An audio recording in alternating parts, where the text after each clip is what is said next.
Hey, truth to be told, I've been talking about doing more keynoting on video for years. Every time somebody got in touch with me and said, hey, will you fly to Hong Kong to do a 30-minute keynote presentation, I would say, are you sure you don't want me to just do it on video? But I never knew that we were going to be forced into doing this much video this quickly. So let's talk about that for a second and what the options are. Now, over the last 4 or 5 months, we've done many different events on video that were originally meant to be in person, and we've learned a lot. So let me share some different options with you and just some observations about moving to a video-based keynote. Now, first of all, let's talk about the delivery methods. There's multiple delivery methods. In other words, you've got Zoom, you've got YouTube Live. YouTube Live, for example, allows us to use HD. It does automatic recording of the video. We can use production techniques. We can actually use animation on our slides. So there's many different options. With Zoom, we can do it weatherman style. Weatherman style you might be familiar with from watching the news, but what it allows us to do is to not have 2 separate windows where your slides are in one window and your video's in another window, and sometimes that's a bit awkward for the people on the other side. It also makes the presentation feel a bit more real because I'm standing up in front of the slides, much like I would be standing up on stage in real life. So you've got weatherman, you've got different types of delivery. Then you've got the whole interaction options. So Q&A. When you do live work, a lot of times you're doing Q&A just at the end. Does anybody have questions, right? And it can be awkward. I always, even with an audience, tend to like to do the questions along the way, kind of interactively. Well, when you're doing video, there's a increased need to try to figure out how you can use video to do a more interaction with an audience so that they don't start multitasking and doing something else while they're listening to you. A great way to do that is to allow them to send questions the entire time. Now, for us, one of the great ways we create interaction is to use another tool called Slido.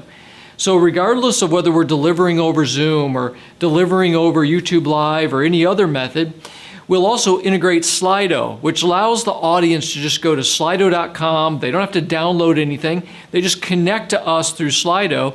And now it's two-way communication because they can send me any questions they want, and we can either filter those questions or just let them go live, or we can send questions to them. I don't even like to think about it like polling. I just like to think about it as I'm asking you questions and you're asking me questions.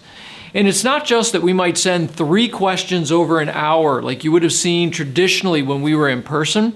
A lot of times what we might do is send 17 questions, 20 questions in an hour. So every 3 minutes there's another question coming out.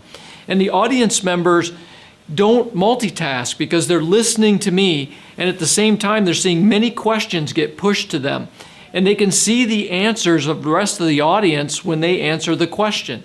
And so now there's 2 things going on for them, and that really keeps their attention.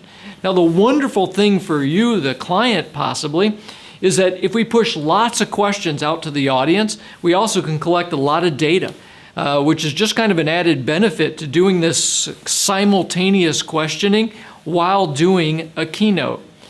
Now, there's lots of other things that we can do to just create fun, to create interactivity. What we've noticed is you have a little bit more license on video to sometimes have a sense of humor or to do visual gags. For instance, sometimes I will put on fake beards. And I'll put on fake beards because I can't grow a beard in real life. And if I'm talking to an audience member and I see that they have a beard, I'll often reach for a beard just a little bit bigger than theirs, and we'll all make a joke about the fact that I have beard envy. Right? Those are things I probably wouldn't do from stage live, but I can do them in our studio on video. And it's just a funny sight gag that you can do. The other thing is I can talk off camera to people. And so as you can see, we have our own studio that we do video from.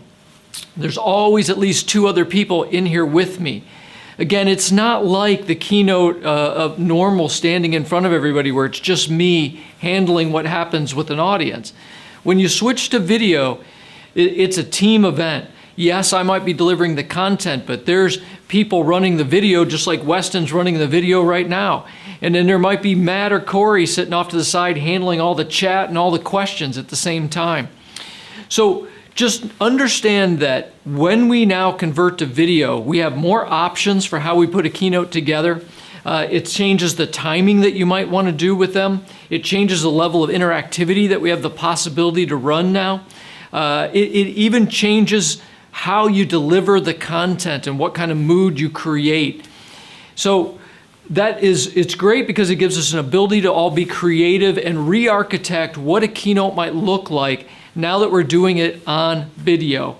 And then don't forget the basics, like it's easy to record it. It's not the same as having to pay an AV crew to film a whole session. Now you just hit a button and you've recorded the whole session. So lots of new things to think about. Just wanted you to know that we've adapted to video fully. We've experimented with lots of new techniques. And if you're interested in having me do a keynote for you, I'd love to sit down and craft it together so that we create a really good experience for the audience, even though it's coming over video.